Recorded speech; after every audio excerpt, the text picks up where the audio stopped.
ఈ పాలకులు అందరికీ ఉచిత విద్య అని గాలి మాటలు చెప్పి అధికారంలోకి వచ్చాక ఇంటి కొక్కరికి అని మాట మార్చి మోసం చేశారయ్యా.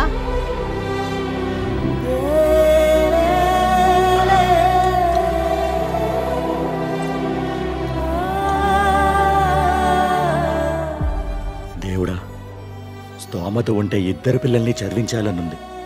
కానీ మోసం చేసిన చేతకాని నాయకుల్ని ఏమీ చేయలేక ఎవరిని చదివించాలో ఎవరిని మాన్పించాలో ఎంపిక చేసే భారం నీ మీదే పెడుతున్నాను.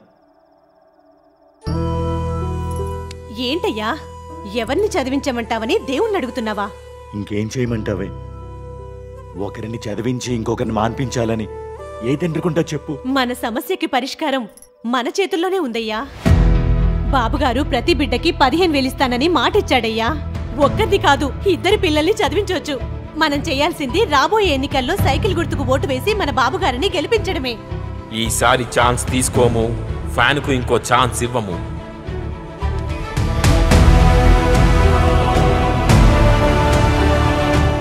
ఒక్క ఛాన్స్ అని గాలి మాటలు చెప్పి నెగ్గిన వారిని జీవితంలో మళ్ళీ నమ్మేది లేదు. బాబు రావాలి, మన బ్రతుకులు మారాలి. బాబు రావాలి, మన బ్రతుకులు మారాలి.